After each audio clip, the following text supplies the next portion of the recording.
Hola, buenas tardes. Bienvenidos a todos. Vamos a esperar un par de segundos para que se conecten el resto de las personas que están en la sala de espera. Y no se preocupen, vamos a iniciar a tiempo, respetando la puntualidad de todos aquellos que se están uniendo ahora.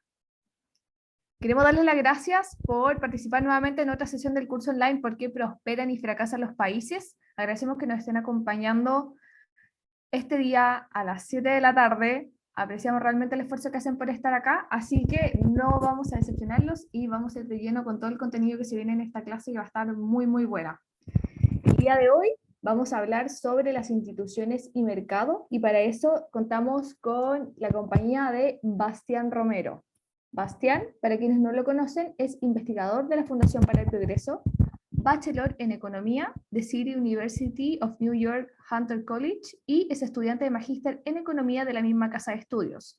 Ha sido pasante de investigación en Banco Estado y en el Banco Central de Chile y actualmente es miembro del círculo alumni de la FPP. Ya para comenzar de lleno, queremos darle un aplauso virtual a Bastián, quien va a iniciar su presentación, y también recordarles que tenemos acá en la barra de herramientas la opción de preguntas y respuestas, donde pueden ir escribiéndole sus preguntas a Bastián, y también le pueden dar me gusta a la pregunta que más les parezca interesante para que Bastián la responda al final de la presentación, cuando tengamos este round de preguntas y respuestas. Así que lo dejamos a estar comentando ahí todo lo que quieran preguntarle a Bastián. Y ahora sí, Bastián, ¿cómo estás? Más bien, ¿y tú? Muy bien, gracias. Te cedo totalmente el micrófono. Mucha suerte en tu presentación. Y de todos, por favor, tomen apuntes porque esta clase va a estar muy, muy buena. Muchas gracias. Voy a compartir pantalla.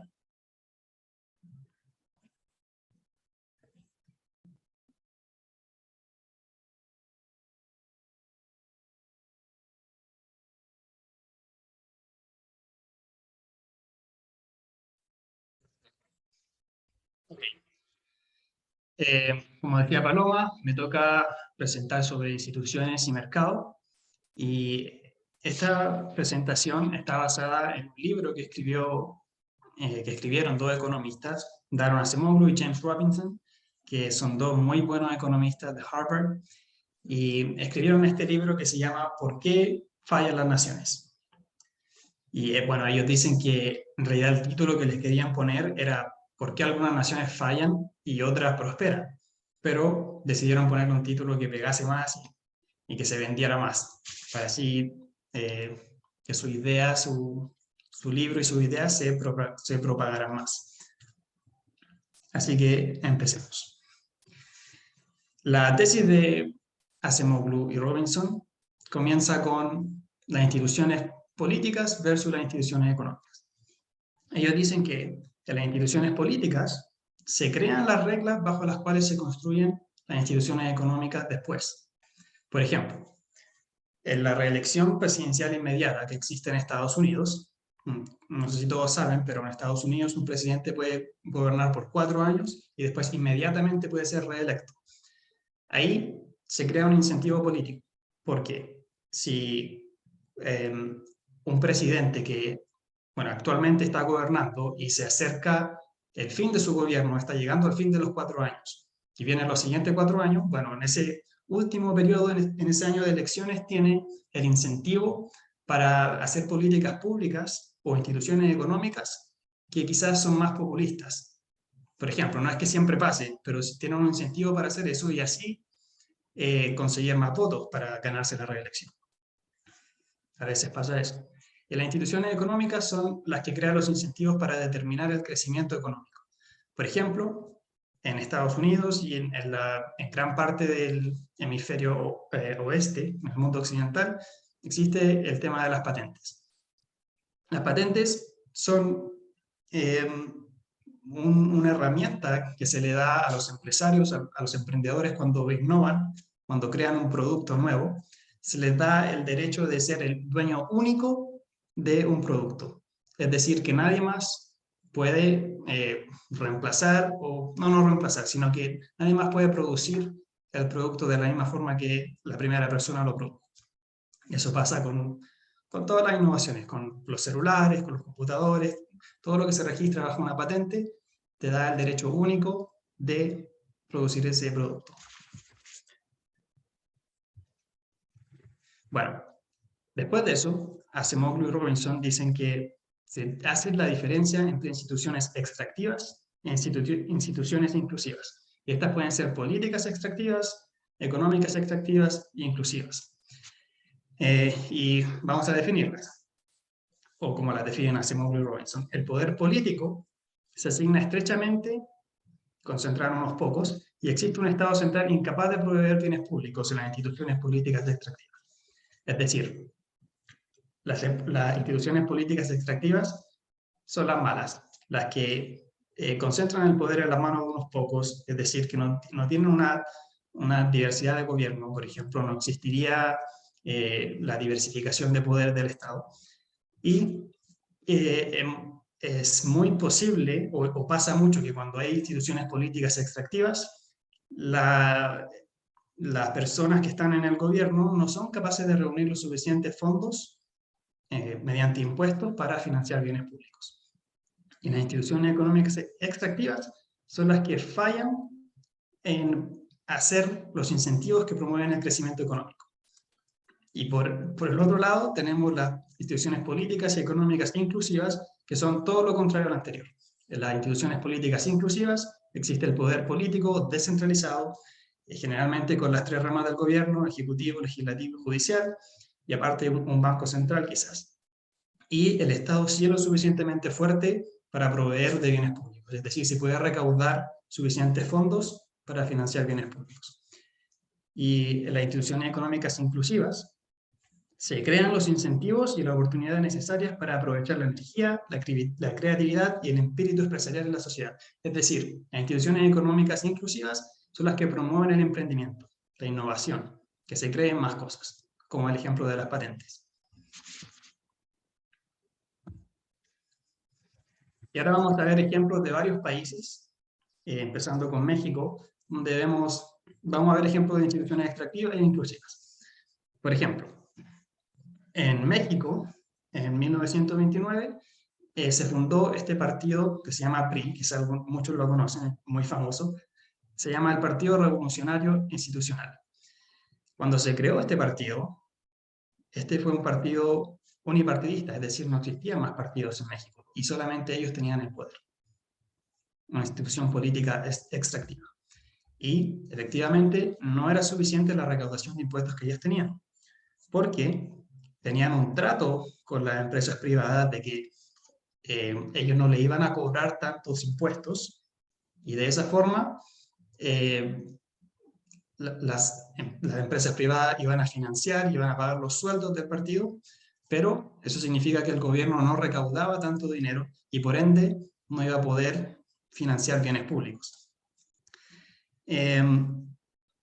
Y así también el PRI le dio paso a que se crearan los ejidos. Los ejidos son tierras que se le otorgaron a los pueblos originarios. Y esto se puede entender como una institución económica, ya no política, sino económica, porque concuerda con el derecho de propiedad de las personas, pero no es una institución económica inclusiva, es extractiva, porque se les otorgó esta tierra a los pueblos originarios de México con la condición de que no la pueden vender, ni arrendar, ni organizar la tierra según sus costumbres. Es decir, no pueden trabajarla como ellos quieren.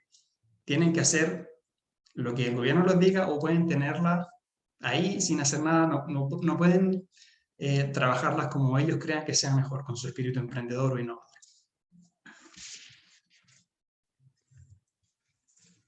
Instituciones extractivas en Argentina. Argentina alguna vez fue uno de los países más ricos del mundo, quizás muchos lo han escuchado, por principios del siglo XX, sus niveles de riqueza eran incluso más que muchos países europeos, y eso cambió. Aunque Argentina logró ese crecimiento económico en el pasado con instituciones extractivas, ese modelo no se pudo mantener porque las instituciones extractivas efectivamente no se pueden mantener a largo plazo, porque terminan generando los incentivos para que no se crea riqueza y no se distribuya. Y aquí tengo dos ejemplos que son más recientes, del siglo XXI. En 2012, la presidenta Cristina Fernández decidió expropiar el 51% de las acciones de una empresa que se llama Yacimientos Petrolíferos Fiscales. Una empresa controlada por unos españoles que trabajaba con el petróleo de Argentina.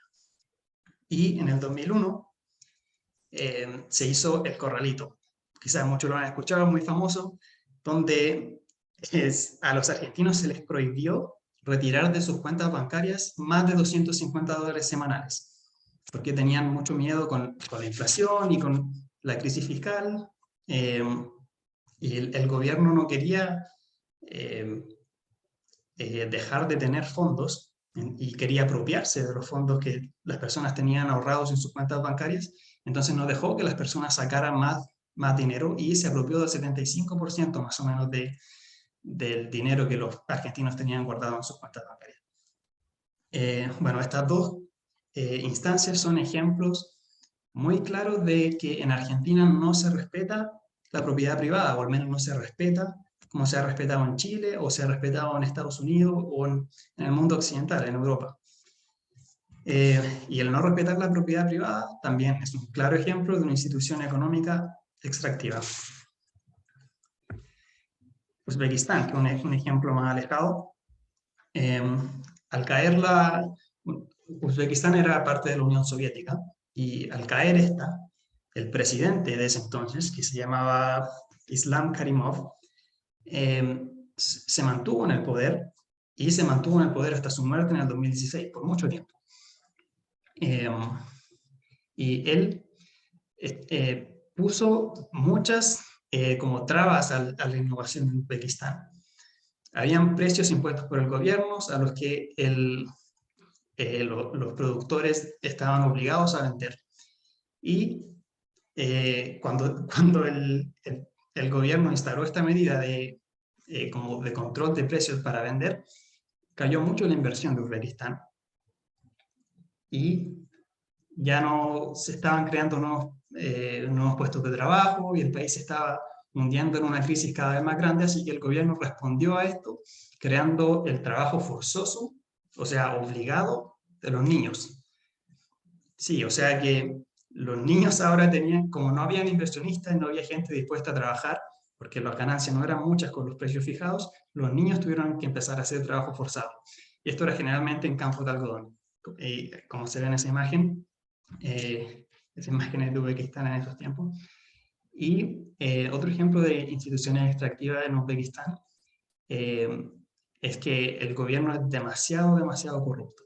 No existe ningún control al tamaño de la corrupción al que podía llegar el gobierno. Por ejemplo, aquí se ve en la foto de arriba de la izquierda, ella es la hija del presidente Islam Karimov, que murió en 2016. Ahí está sentada junto a Sten, un cantante muy famoso.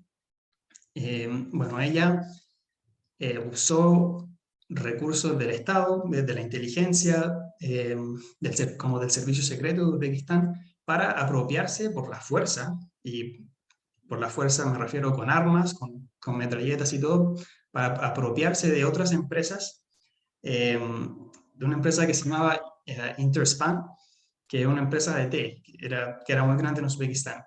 A ella le interesó hacerse dueña de esa empresa, la tomó por la fuerza con armas, usando la violencia del gobierno, y al final le quitaron todo a Interspan y se tuvieron que ir de Uzbekistán, y así la familia terminó teniendo el monopolio del mercado del té en Uzbekistán.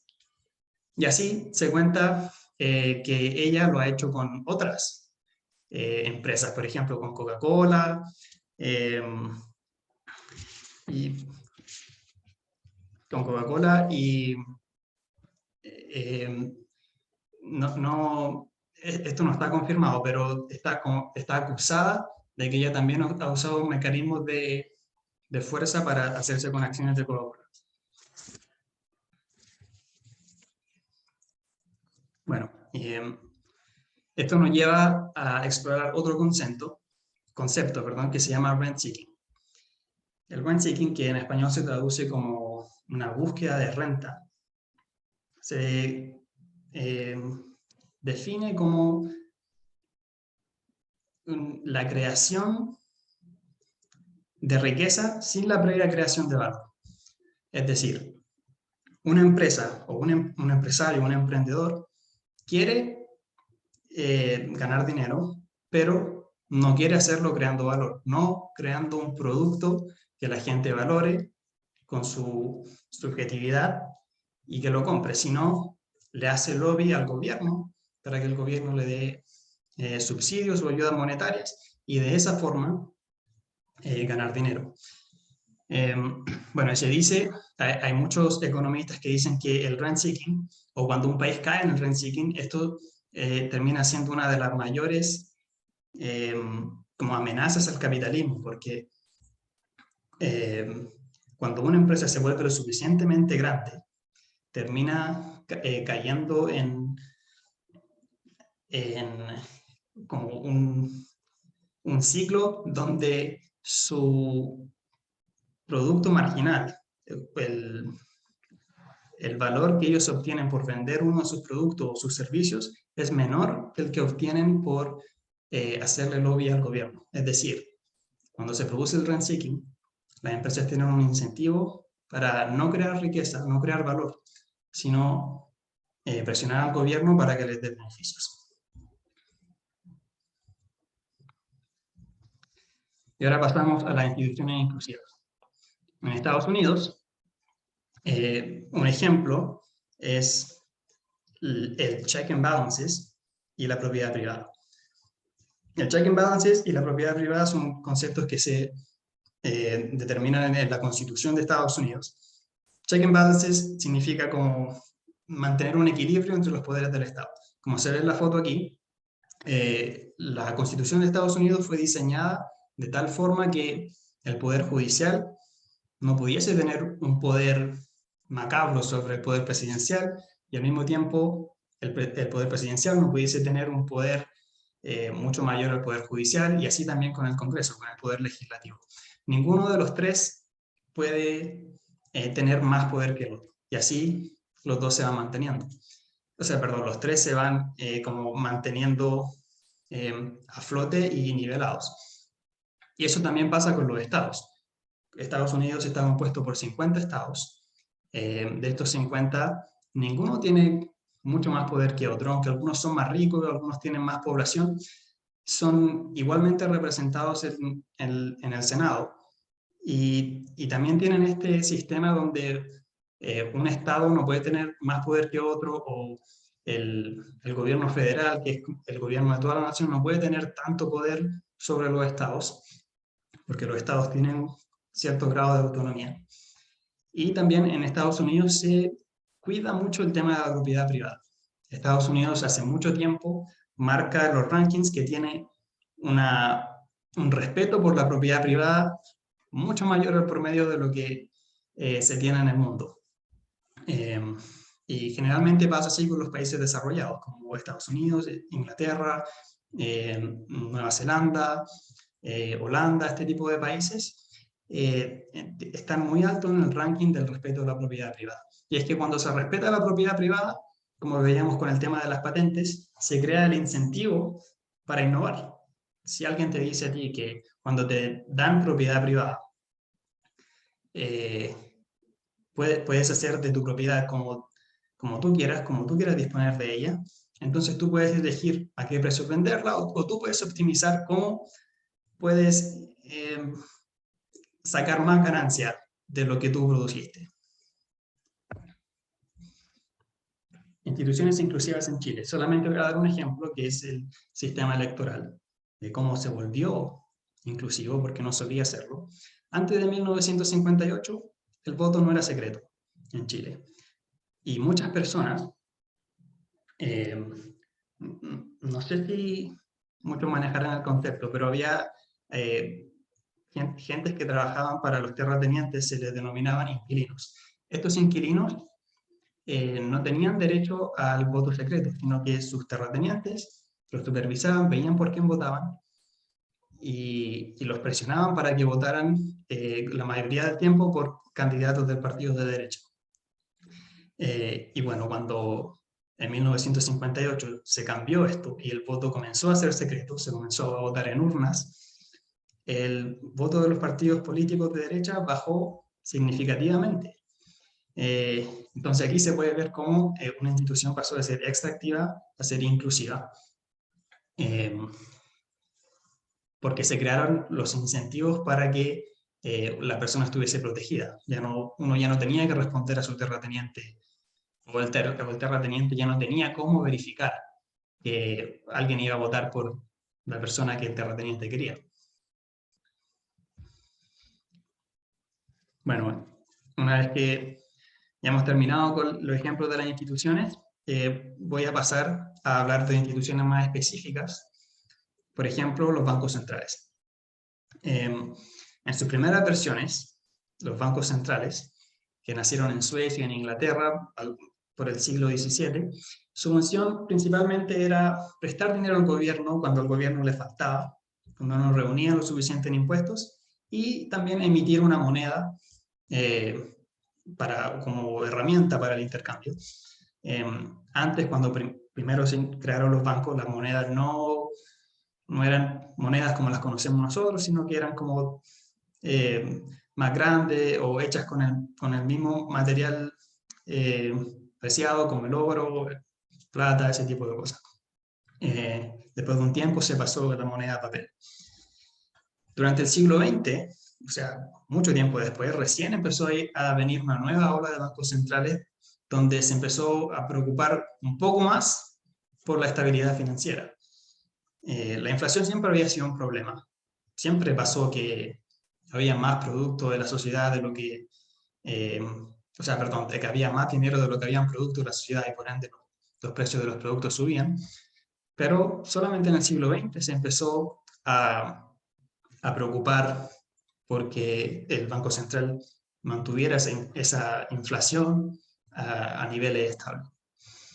Sin embargo, aunque nació esa preocupación, no se pudo hacer de forma eficiente porque el Banco Central y la mayoría de los bancos centrales seguían algo llamado el patrón oro.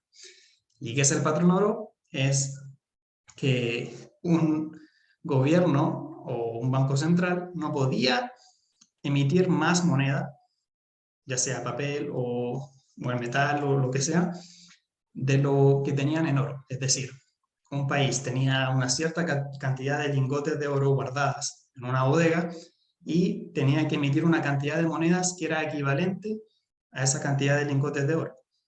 Y si una persona tenía un papel, un billete, y quería ir al banco y retirar su equivalente en oro, el banco tenía que ser capaz de darle el lingote o el pedazo de lingote que correspondiese. Bueno, el Banco Central de Estados Unidos, que en inglés se le llama la Fed, bueno, en español también, por mucho tiempo no fue independiente, sino que dependía del Departamento del Tesoro de Estados Unidos. O sea que los políticos sí influían en las decisiones que tomaba el Banco Central. Y 20 años después, recién se elimina el patrón oro de Estados Unidos. Y esto provocó que ahora Estados Unidos podía emitir más moneda de lo que tenían guardado en lingotes de oro en su bodega. Y por ende hubo una inflación desencadenada, muy grande, porque el Banco Central empezó a emitir moneda y había mucha liquidez en la economía. Y las cosas empezaron a subir de precio sin control. Sin embargo, como el Banco Central de Estados Unidos era independiente, pudo tomar buenas decisiones y se le dio mayor estabilidad financiera al final. Después de los años 70, después de la crisis que hubo por ahí, en los años 80 se logró estabilizar un poco más. Y diferente a como lo hacen la mayoría de los bancos centrales del resto del mundo, el Banco Central de Estados Unidos tiene dos metas. Tiene la meta de controlar la inflación, mantenerla a niveles bajos, y la meta de mantener el desempleo bajo también. Y esto lo hacen con algo que, bueno, esto viene de una teoría que se llama la curva de Phillips, que aquí la tengo al lado, y dice que cuando el desempleo es bajo, entonces la inflación es alta. Y que cuando la inflación es baja, el desempleo es alto. Entonces, bueno, esta es una teoría muy antigua, que se ha probado que en realidad no funciona y que ya no se prueba. En realidad no existe la curva de Phillips, pero en su momento existió y el Banco Central de Estados Unidos la ocupaba y la usaba para determinar el punto óptimo donde se debería hacer como objetivo la inflación y la tasa de desempleo. Sin embargo, con el pasar del tiempo se ha demostrado que esta curva ya no existe y ya no se usa para determinar el punto óptimo. Sin embargo, Estados Unidos sigue poniendo el desempleo como meta. Y otro punto muy importante del Banco Central de Estados Unidos y de la mayoría de los bancos centrales es que tienen que cumplir un rol como comunicacional muy eficientemente. Es decir, para lograr la estabilidad de la economía, el Banco Central de Estados Unidos tiene que ser muy efectivo al comunicar cuáles son sus intenciones y cuáles son sus expectativas para el futuro. Si es que se quiere controlar la inflación, por ejemplo, el Banco Central va a subir la tasa de interés, si es que la inflación es muy alta.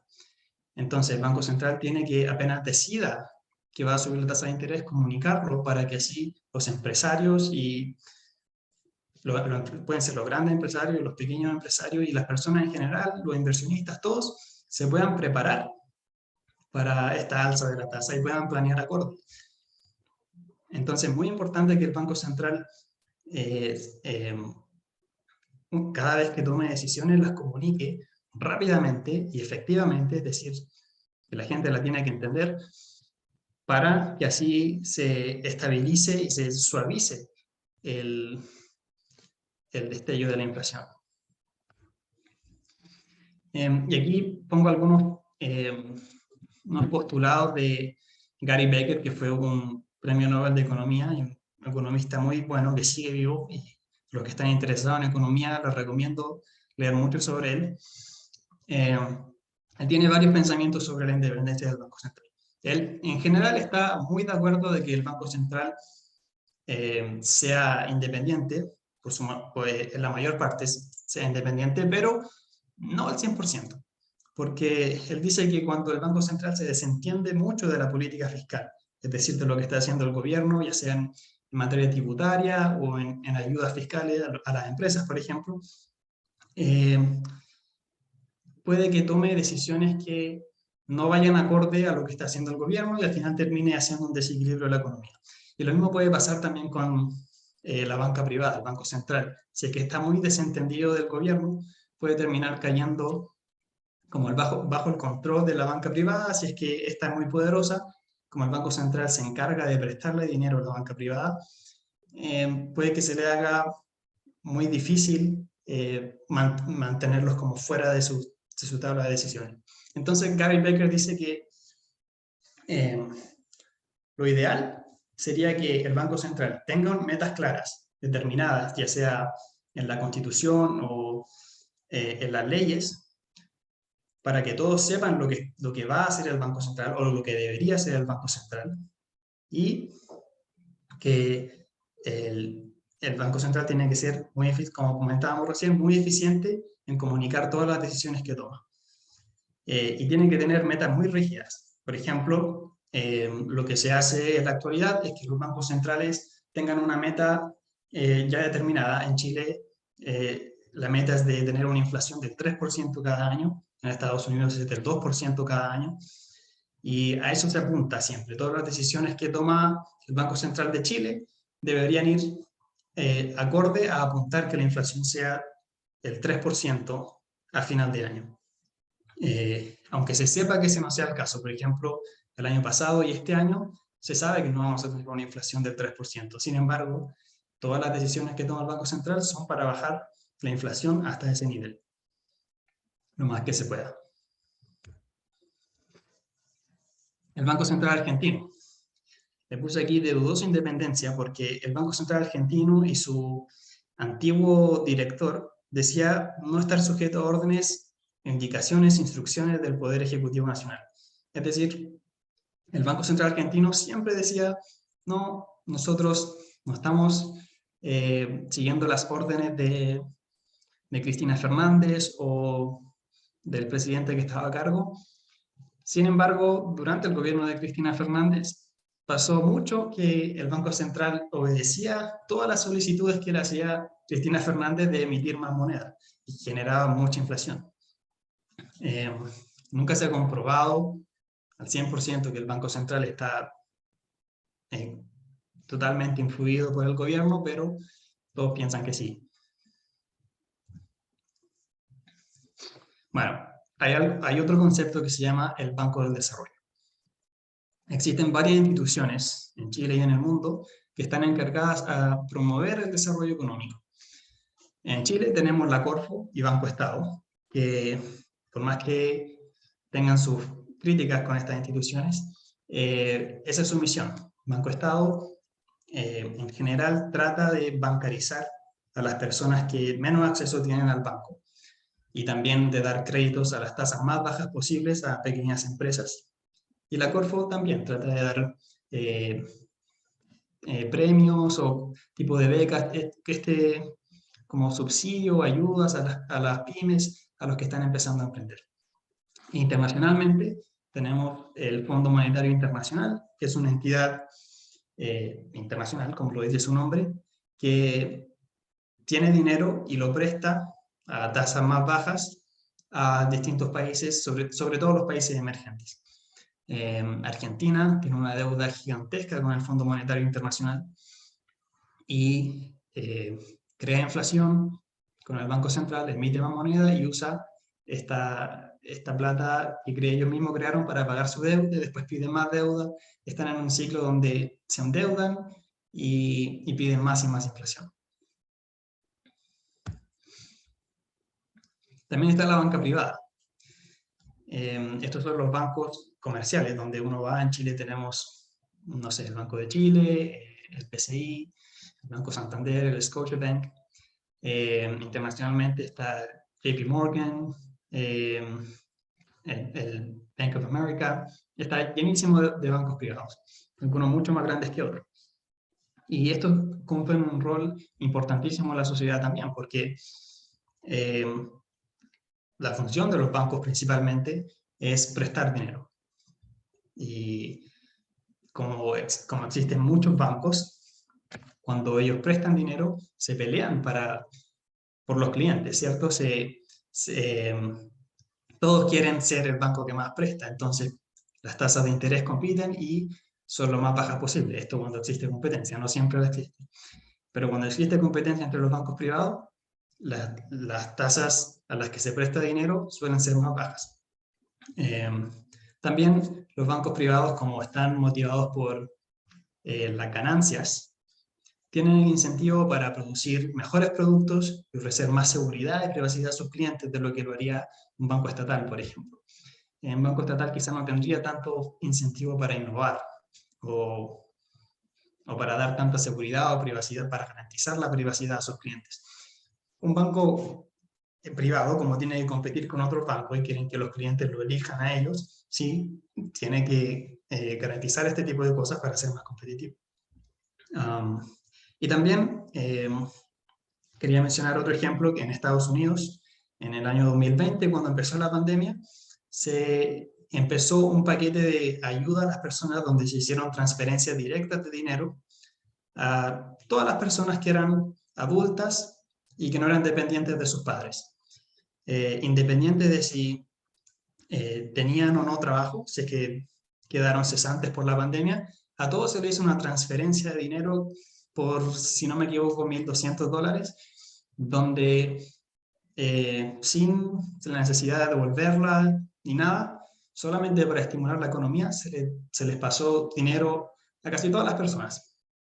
Y esto se hizo para estimular la economía en un periodo donde todos estaban yendo a cuarentena y se estaban cerrando todos los negocios y todos estaban asustados de qué iba a pasar con la economía, qué iba a pasar con los negocios, con los restaurantes, con los cines, o las personas, qué iba a pasar con los que no pueden pagar el arriendo, si es que perdieron su trabajo y ya no están ganando. Entonces el gobierno actuó rápido y dijo, bueno, tenemos que hacer estas transferencias a todas estas personas muy rápido. Pero no encontraba la forma para hacerlo porque ellos no tienen los mecanismos para hacerlo. Ellos podrían haberlo enviado como por efectivo, por correo físico a las personas, pero eso hubiese tomado mucho tiempo y tiene como muchos riesgos asociados a enviar dinero de esa forma. Entonces usaron el sistema de banca privada.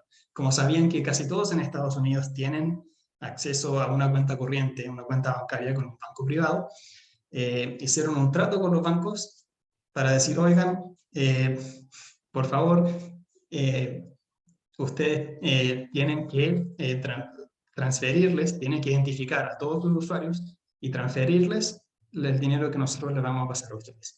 Y así, usando la banca privada, hubo una coordinación entre el gobierno y las personas y se pudo lograr este paquete de estímulo para la economía. En Chile tenemos dos instituciones más que son parte del mercado financiero. Está la Comisión para el Mercado Financiero, que vela por el correcto funcionamiento de este mercado. Es decir, cualquier persona, por ejemplo, puede comprar una acción. Y la verdad, no se necesita mucho dinero para comprar una acción de una empresa. Y se puede, pero esto generalmente no pasa de forma física. Uno no va a un lugar a que te den un papel que dice esto es una acción de Apple o de Microsoft. Generalmente se hace por internet. Entonces, para que no ocurran estafas ni no se engaña a la gente con este tipo de cosas, existe una comisión, que es la CMF, que regula este tipo de cosas. Vela es como un tipo de CERNAC, que es el Servicio al Consumidor de Chile, pero que vela por el bien del mercado financiero. Ve que lo que se está haciendo de forma correcta, que las inversiones sean en fondos legítimos, que las empresas no se estafen entre sí, vela como por el bien del mercado financiero con la finalidad de que este no colapse, porque cuando el mercado financiero colapsa, entonces esto puede transformarse en un problema mucho más grande con muchas empresas yéndose a la quiebra y así perdiendo mucho empleo en la economía. Y también existe la Bolsa de Santiago, que es una institución que su principal función es ser el lugar de intercambio donde se venden las acciones. Cuando una empresa quiere volverse pública en el sentido de vender acciones, y que cualquiera pueda comprar una pequeña parte de esa empresa, ahí se va a la bolsa.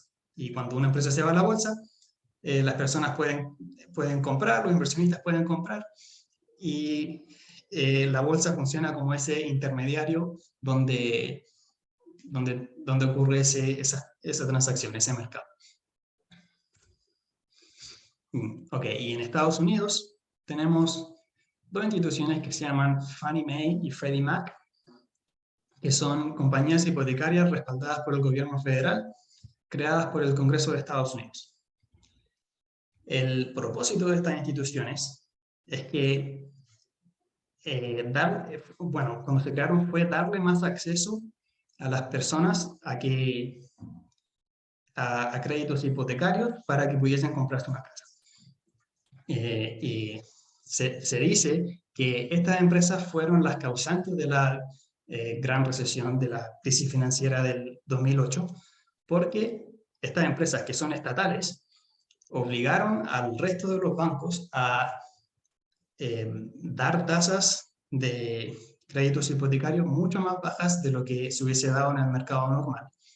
y por ende se le dio acceso a créditos hipotecarios a personas que en realidad no podían pagarlos. Entonces mucha gente tomó créditos hipotecarios a tasas bajas, convenientes para ellos, pero después de un tiempo no pudieron pagarlas, porque como las tasas eran bajas, pudieron tomar crédito hipotecario y comprar casas muy caras.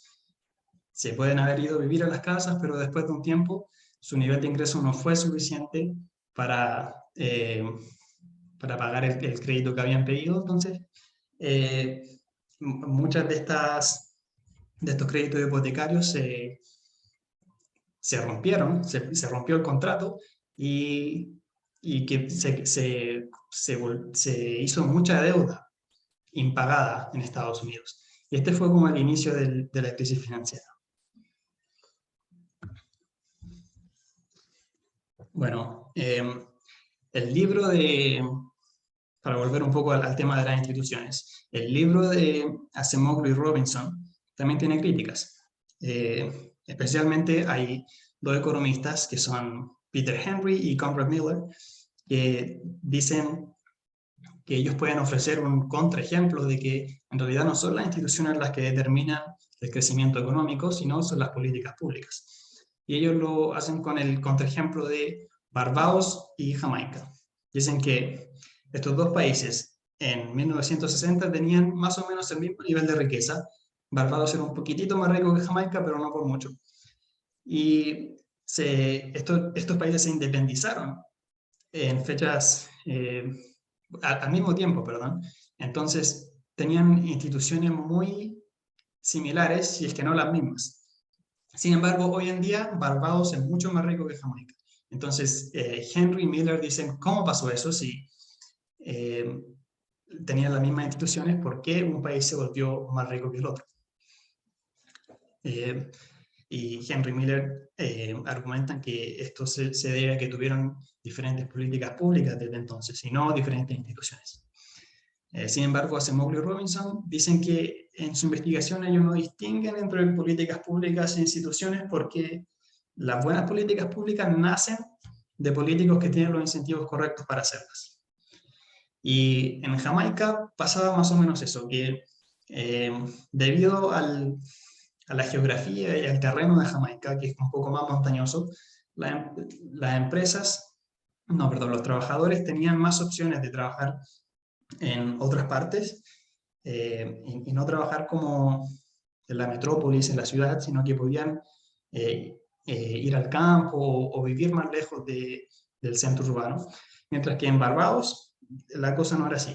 Eres un terreno más pequeño, más concentrado, no es muy montañoso, no tiene mucho campo, tiene más playa, las personas no tienen muchas opciones donde irse, si no es en la metrópolis, como en el centro general de Barbados. Entonces, las personas no tenían muchas opciones para trabajar en otros lugares, tuvieron que quedarse la mayoría concentrados en la misma ciudad o en la misma metrópolis, en el mismo sector urbano.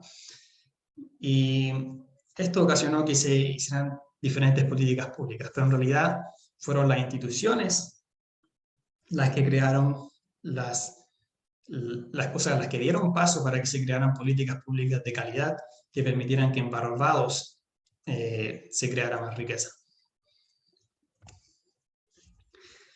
Bueno, ya finalizando, las conclusiones de Acemoglu y Robinson son bastante simples y tienen una línea lógica muy clara. Ellos dicen que las instituciones políticas inclusivas son el pie o el fundamento principal para llegar a la prosperidad. Es decir, con las con las instituciones políticas inclusivas, como la Constitución, como decretar un fuerte derecho a la propiedad y protegerlo, un fuerte y sólido sistema electoral, un sistema de check and balances donde el poder ejecutivo se regule con el legislativo y el judicial y ninguno de estos pueda tener más poder que el otro. Esto da paso a que se creen los incentivos para que los políticos terminen creando instituciones económicas inclusivas, que son las buenas, las que promueven el crecimiento económico, como las patentes. Y el crecimiento económico, por su parte, es lo que a largo plazo genera prosperidad. Acemoglu y Robinson sí admiten que el crecimiento se puede dar con instituciones económicas extractivas, solo que no a largo plazo, como pasó en Argentina. Argentina por mucho tiempo tuvo muchas buenas instituciones políticas inclusivas, pero nunca tuvieron fuertes instituciones económicas inclusivas. Tuvieron, en su mayor parte, instituciones económicas extractivas que efectivamente generaban riqueza, pero no la pudieron mantener durante el tiempo. Bueno, ese es el fin. Ahora les quería dar un par de recomendaciones a los que están más interesados. A los que no quieren leer el libro, porque igual es un libro largo, o a los que no son tan buenos lectores, los autores del libro, Acemoglu y Robinson, tienen un blog que se llama así, igual que el libro, whynationsfell.com, donde ellos escriben como en artículos mucho más chiquititos un resumen de su libro, y van como parte por parte. Muchas de las cosas que yo mencioné acá, ellos lo argumentan y tienen como tienen los fundamentos, las bases, las fuentes de todos sus argumentos. Así que lo recomiendo a aquellos que quizás no quieren leer el libro, pero los que sí, los que están interesados en leer el libro, por favor, este es uno de los mejores libros en economía que existe. Y segundo, les quería mencionar que a los que están interesados en la microeconomía o en las políticas públicas, ojalá puedan ver la investigación del profesor Raj Chetty, que es un profesor de Harvard que está es muy famoso y casi todos lo siguen hoy en día en microeconomía, y él ha hecho mucho trabajo en el tema de las políticas públicas. Ha hecho muchos experimentos para mostrar cómo se pueden usar los datos, sobre todo de impuestos, para hacer políticas públicas que saquen a la gente de la pobreza y disminuyan la brecha social. Eso, aquí también les dejo mi contacto por si tienen alguna pregunta que sea más larga que las que pueden hacer ahora y la quieren escribir. Adelante. Bueno, muchas gracias. Muchas gracias, Bastián, por la exposición. De hecho, sí, ya tenemos varias preguntas en el chat y queremos recordarles que por favor sean lo más breves y concisos con las preguntas para que Bastián pueda responder las preguntas de todos ustedes. Gracias, Bastián, nuevamente, y vamos a ir de lleno con esta sección. La primera pregunta, la más votada, es de José Santelices. José, te voy a habilitar el micrófono para que puedas hacer tu pregunta en voz alta, Bastián.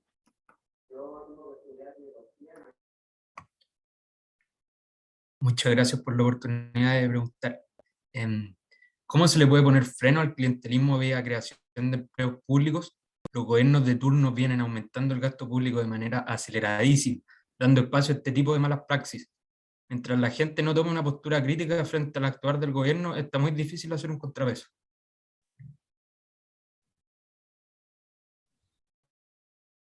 La pregunta es cómo poner un freno al clientelismo, es decir, como a que se creen instituciones extractivas. Claro. Bueno, muy difícil. Crear instituciones es de las cosas más difíciles que se pueden hacer en un país, en una democracia. Se tiene que hacer con cambios a las reglas del juego. Se pueden cambiar las leyes, se tienen que hacer reformas. Y no solo eso, también se tiene que legitimar como con la sociedad, sobre todo en Latinoamérica, que somos países muy susceptibles a la opinión de la gente. ¿Sí? Cuando se crean reformas que son buenas y que promueven la creación de las instituciones económicas inclusivas, hay que preocuparse mucho de que las personas acepten estas instituciones y quieran obedecer y cumplir con estas instituciones.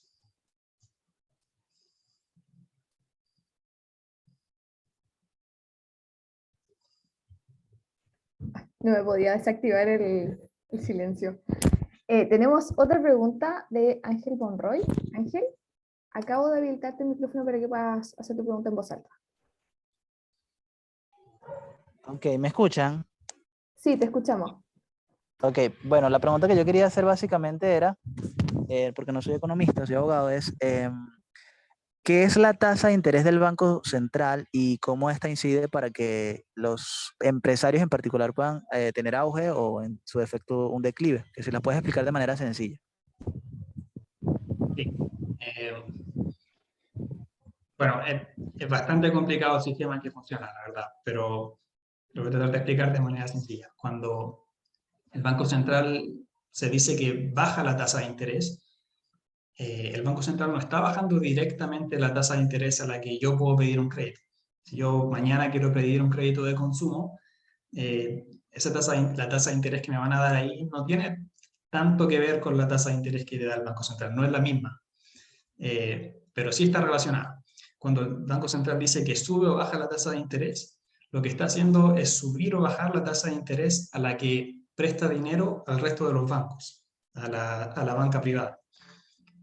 Y los bancos, al ser capaces de pedir dinero prestado a tasas más bajas o más altas, toman sus decisiones sobre cómo ellos van a prestar dinero también a las empresas o a las personas. Entonces, si el Banco Central baja la tasa de interés porque la inflación es alta, eso significa que los bancos privados van a poder tomar prestado dinero a tasas más bajas del Banco Central y por ende van a ser capaces de prestar dinero a las personas a tasas más bajas. No sé si se entiende.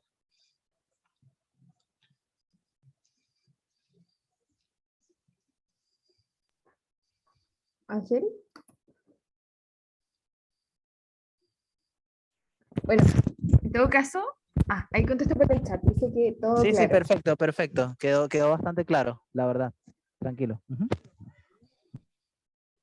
Gracias, Ángel. Tenemos otra pregunta de Benjamín Cifuentes. Benjamín, puedes prender tu micrófono.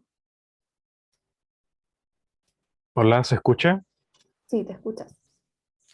Mi pregunta es, ¿por qué hay economistas que aseveran que la inflación es un fenómeno multicausal, mientras que otros dicen que es un fenómeno netamente monetario? Y quería saber si es que hay consenso en el estudio científico de la economía sobre las causas de la inflación. Sí. No, en realidad no hay consenso, porque efectivamente algunos economistas dicen que la inflación es multicausal y otros que solamente es un fenómeno monetario. Lo que pasa es que hay mucho desentendimiento sobre qué es la inflación. La inflación no es solamente cuando suben los precios, sino que técnicamente, y como se conoce por la academia, la inflación se da cuando suben los precios y también suben los sueldos o los sueldos reales de las personas. Es decir, como que todo sube. Pero generalmente se habla de inflación cuando solamente suben los precios, porque ahí es cuando es preocupante, cuando los precios suben de las cosas que uno quiere consumir, pero no tiene suficientes recursos para comprarlas. Entonces, la inflación, cuando se está hablando en sentido académico de que suben los salarios reales y suben los precios de los productos que uno consume, ahí sí es efectivamente producto de un fenómeno monetario, porque al haber más dinero, más liquidez en la economía, todo termina subiendo. Sin embargo, eso pasa a largo plazo. Al corto plazo, los precios de los bienes que uno consume suben mucho más rápido que los sueldos de las personas. Y ahí es cuando se habla de inflación, y eso es lo que está pasando hoy en Chile, por ejemplo, y en casi todo el mundo. Que debido a inyecciones de liquidez, o sea, debido a que hay más dinero dando vueltas en la economía, suben los precios muy rápido, mucho más rápido de lo que suben los salarios, los sueldos. Y también tenemos el tema de la cadena de suministro a nivel mundial, que está media estancada y está estancada por bastante tiempo. El tema de la guerra y todos estos efectos externos que también afectan a que suban los precios, hacen que suban los precios de los bienes que uno consume. A eso la gente le llama inflación, pero si hablamos en un sentido más estricto, la inflación es cuando en el largo plazo todo sube. Por eso como que hay una cierta discrepancia entre lo que es la inflación, porque los economistas quizás no se ponen de acuerdo porque no le llaman inflación a lo mismo, no están hablando de lo mismo en realidad. Tenemos otra pregunta de Gabriel García. Gabriel, puedes activar el micrófono. ¿Cómo están? Buenas noches. Gracias por la oportunidad. Bueno, en el libro de Cómo China se volvió capitalista podemos ver cómo ellos intentaron cambiar sus instituciones a favor del mercado. Sin embargo, estas siguen siendo extractivas. Acemoglu y Robinson en Why Nations Fail explican claramente que mientras existan instituciones extractivas, no va a haber un crecimiento económico constante. Por lo tanto, ¿cuánto tiempo crees que dure este auge económico de China si son puras instituciones extractivas? Sí, o sea, muy difícil saberlo. Estoy de acuerdo con Acemoglu y Robinson que las instituciones extractivas efectivamente pueden generar un crecimiento económico, como pasó en Argentina en el pasado y como está pasando ahora en China. China ahora no es un país próspero, pero efectivamente ha crecido mucho en los últimos años. Y lo ha hecho bajo instituciones extractivas. Pero según la evidencia empírica que nos cuenta Acemoglu y Robinson, esto no va a ser posible de mantenerse en el futuro o a largo plazo, porque las instituciones extractivas terminan creando los incentivos para que no se terminen respetando cosas como la propiedad privada, el tema de las patentes, se generan los incentivos para que los gobiernos hagan control de precios, control de mercado, este tipo de cosas que generalmente terminan dañando a la economía. Y hacer una predicción de cuánto tiempo más va a durar está difícil. No podría decirte, pero solamente te podría decir que en el largo plazo, sea cuanto sea eso, no se va a mantener. En honor del tiempo vamos a responder unas últimas 3 preguntas que están muy muy buenas. Una de ellas es la de Marcelo Urra. Marcelo, te acaba de llegar una notificación para activar tu micrófono. Hola, ¿se escucha? Sí, te escuchas. Bueno, quería preguntar, bueno, habría hecho 2 preguntas, pero primero, ¿cómo poder hacer que en nuestro país se valoren instituciones como el Banco Central, ¿cierto? Que son instituciones clave, y también, por ejemplo, el libre mercado, que evidentemente podríamos decirlo, no sé si instituciones o sistemas que han sido exitosos en todas partes del mundo. Los países prósperos son aquellos que tienen ese sistema, pero muy paradójicamente en nuestro país no se valoran. O sea, si nosotros vemos, hay muchas personas que incluso hacen una caricatura, etcétera.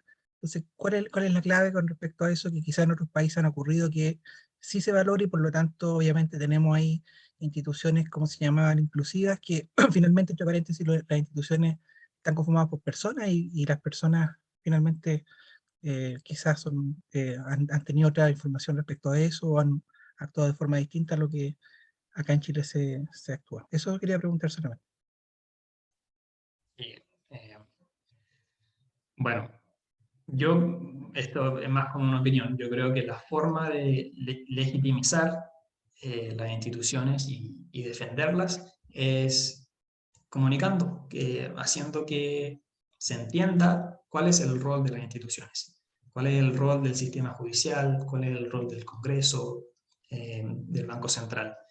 Que cuando el Banco Central hable y informe sus decisiones no sea solamente para los inversionistas o los entendidos en economía, sino que sea para todos.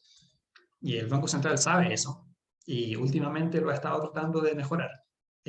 Aunque en Chile hemos tenido una historia de un Banco Central muy bueno en los últimos años, uno de los mejores en el mundo, de hecho, ha fallado en eso, en lo que dices tú, Gabriel, que no ha sido tan capaz de comunicar qué es lo que está haciendo a la gente común. Pero últimamente ha estado, no sé si te has fijado, pero el Banco Central en los últimos años ha estado más presente en redes sociales y sí se han preocupado de como desmantelar un poco su lenguaje técnico para tener más, para ser más fácilmente entendido por la persona común. Y yo creo que también es muy importante el rol de las fundaciones, como la Fundación para el Progreso, y traducir el lenguaje técnico ya sea del Banco Central o, no sé, de la Convención Constituyente. Es muy importante que hayan organizaciones como esta que traduzcan, que tengan técnicos, gente especializada y que sepan traducir la información densa y distribuirla de forma simple para que todos lo entiendan. Muchas gracias. Una de las últimas preguntas la hizo Juan Tagle. Juan, ¿estás por ahí? Ahí estoy.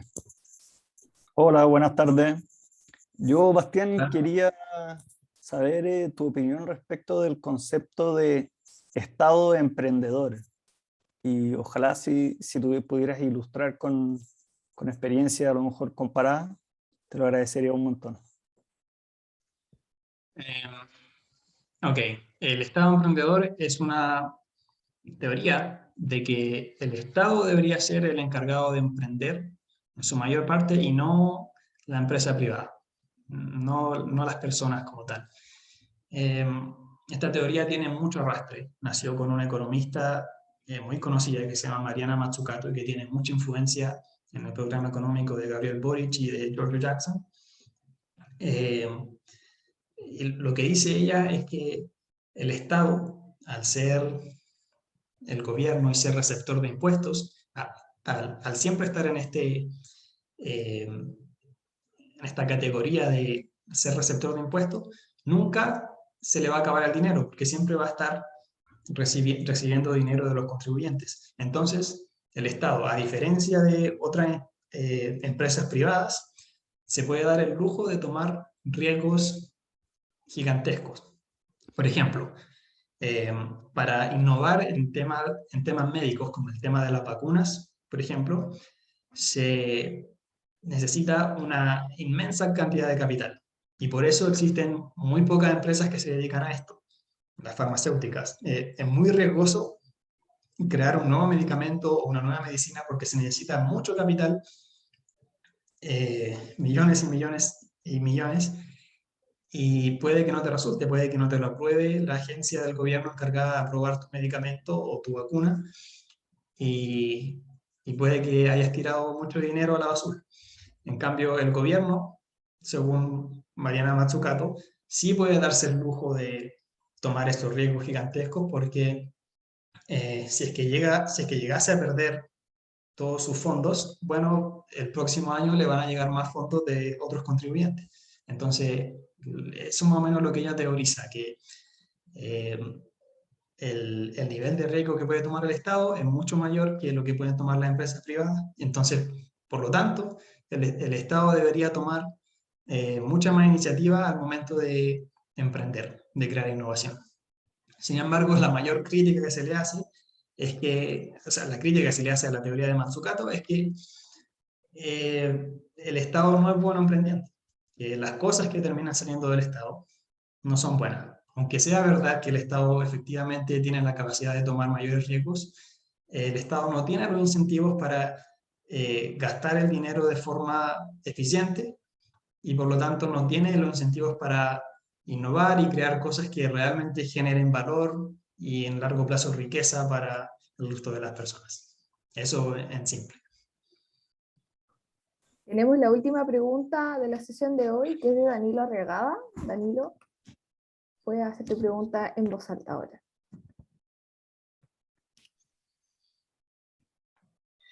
Hola, buenas, ¿se escucha? Sí, te escuchas. A pesar de que en los últimos 30 años Chile haya logrado un proceso de modernización que algunos sectores, ciertos sectores políticos han intentado derribar, aún así, igual existieron fallos en la institucionalidad chilena y donde algunos empresarios realizaron prácticas donde se distorsionaron los precios y donde mucha gente terminó pagando muy por sobre el precio de costo, quedando un margen de ganancia muy grande. Mi pregunta es, ¿qué falló en la institucionalidad chilena donde se permitieron estas prácticas corrosivas que mermaron la confianza en los consumidores? Eso. Gracias. Y buena pregunta. lo que fallaron fueron las instituciones. De partida, el proceso judicial. No existían los castigos suficientemente grandes para que los empresarios tuvieran miedo a coludirse.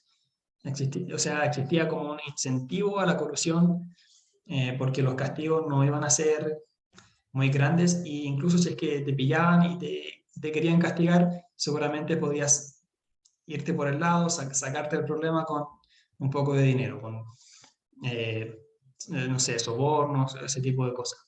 O bueno, no sé, quizás comprando un juez. El sistema chileno no tenía o no tiene tan buenas instituciones como las tienen en Europa o en Estados Unidos, donde sí existen en su gran parte estos castigos o estas reglas que te dan un desincentivo para que tú te comportes mal o se te coludas o inflen los precios de manera exagerada si es que tienes cierto nivel de control monopólico. El problema fue que en Chile no tuvimos las instituciones lo suficientemente fuertes para controlar este problema. Bueno, con esto damos por finalizada la sesión de hoy. Queremos darle las gracias a todos por conectarse a esta hora. Sabemos que es tarde, sabemos que hace frío, pero apreciamos este esfuerzo y esperamos que esta sesión y el resto de lo que queda del curso sea de su gusto y puedan seguir aprendiendo sobre este tópico interesante que es finalmente por qué prosperan y fracasan los países. Queremos dejarlos invitadísimos a la próxima sesión, que va a ser el lunes 25 a la misma hora por el mismo canal, donde vamos a hablar sobre la cultura de las instituciones junto a Jorge Gómez, que para quienes lo conocen es nuestro investigador senior de la FPP. También queremos responder a unas preguntas que dejaron en el chat preguntando por las clases grabadas, y estas se envían todas las semanas a su correo. Y a veces ocurre que nuestros mensajes llegan a la carpeta de spam, así que les pedimos por favor que revisen su carpeta o en la barra de búsqueda de su correo escriban FPP para ir revisando estas sesiones grabadas que ya se están enviando. Y esta semana claramente van a recibir esta sesión en donde aparece Bastián para que no se preocupen. Y en el caso de que tengan algún problema, me pueden escribir vía correo. Mi correo es pgusarri@fppchile.org, así que ahí me pueden estar hablando. Y si no, también pueden contactarse con el resto del equipo coordinador de formación, como Diego Laguna y José Peral, ¿ya? Pero de preferencia escríbanle a Diego o a mí. Y o también a Bastián, que está acá y ya les dejo su correo, ¿ya? Queremos darle las gracias. También gracias a Bastián por venir aquí hoy, por quedarse trabajando esta tarde en esta presentación, se esforzó mucho. Gracias. Queremos dejarlo muy, muy invitado a ustedes a que sigan conectándose a estas sesiones y a Bastián para que nos acompañe, quizás como público para ver las sesiones que vienen. Van a estar muy, muy buenas. No sé, Bastián, si quieres decir algo antes de irte. No, si tienen alguna pregunta más, algo más largo, o algo que algo que se les ocurra después, ahí tienen mi correo, me pueden escribir cualquier cosa, les respondo a la brevedad. Muchas gracias, Bastián, y muchas gracias nuevamente a todos ustedes. Recuerden estar pendientes de su correo y revisar la carpeta de spam. Los esperamos el próximo lunes 25, así que nos vemos pronto.